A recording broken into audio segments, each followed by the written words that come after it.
Now, US President Donald Trump has signed a bill ordering the Justice Department to release its files on convicted sex offender Jeffrey Epstein.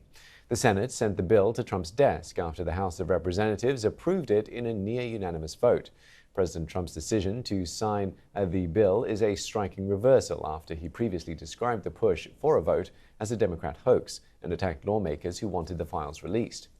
Our North America correspondent David Wills has the details.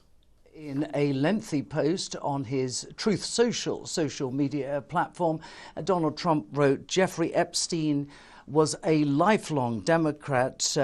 He donated thousands of dollars to Democrat politicians and was deeply associated with many well-known Democrat figures, such as Bill Clinton." And the post by Donald Trump goes on to say, perhaps the truth about these Democrats and their associations with Jeffrey Epstein will soon be revealed because I have just signed the bill to release the Epstein files. Now, of course, over the weekend, Donald Trump dramatically reversed course, abandoning his opposition to the release of those FBI and government files on Jeffrey Epstein, and that led to bipartisan unity, rare in Congress these days, and an almost unanimous vote forcing the U.S. Justice Department to release those files. Well, a short time ago, just before Donald Trump announced that he had signed that bill into law,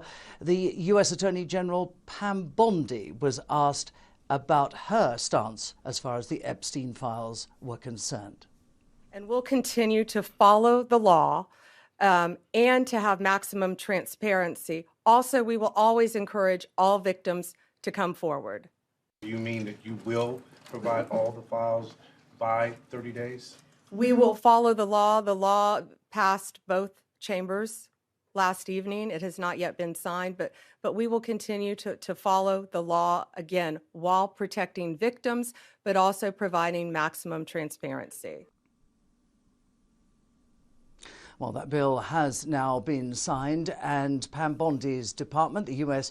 Justice Department, has 30 days in which to release the so-called Epstein files. The big question, of course, is how many of those files will be freely available to the public. The Attorney General said that, as you heard, she will follow the law, but the law in this case, as far as that bill has just been signed into law by Donald Trump is concerned, allows for the withholding of any information that could jeopardize an active or ongoing investigation. And just last Friday, Donald Trump announced a federal investigation into Jeffrey Epstein's links to Democratic opponents. So that could be a way around the U.S. Justice Department releasing all of these documents. Jessica Roth is a former federal prosecutor for the Southern District of New York. I asked her how quickly we might see the files now the bill has been signed by President Trump. The law sets forth a very clear, tight deadline for the Department of Justice to provide these documents to the public. It's 30 days from today. It sets forth very few exceptions for withholding information, and then it requires transparency by the Department of Justice about any information that is withheld or redacted, including a written statement of the reasons for holding back that information. And so as written, the law really should produce this information in the public domain within the next month or so.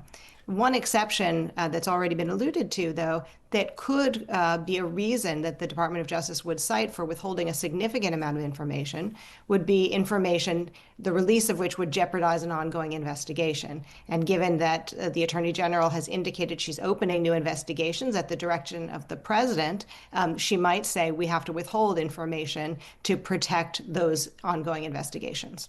The DOJ has faced some criticism about how it's been handling this. So do you share those criticisms, and are you concerned at all about how transparent the DOJ will be? Well, the Department of Justice and the president really created this problem by raising expectations that they were going to release all of the Epstein files. The president campaigned on that promise.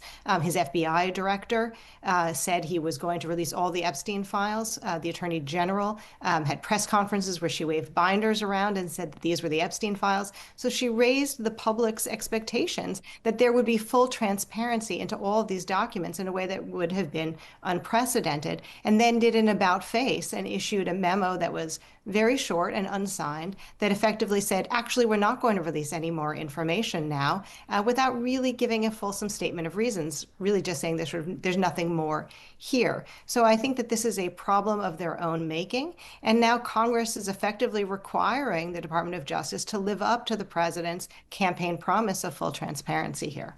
And what do you make of this back and forth in position on this? The president himself has also been moving back and forth, and suddenly it's become all about the Democrats. So the ongoing politicization of the Department of Justice is of tremendous concern. This is clearly not the only example of that kind of politicization that we're seeing.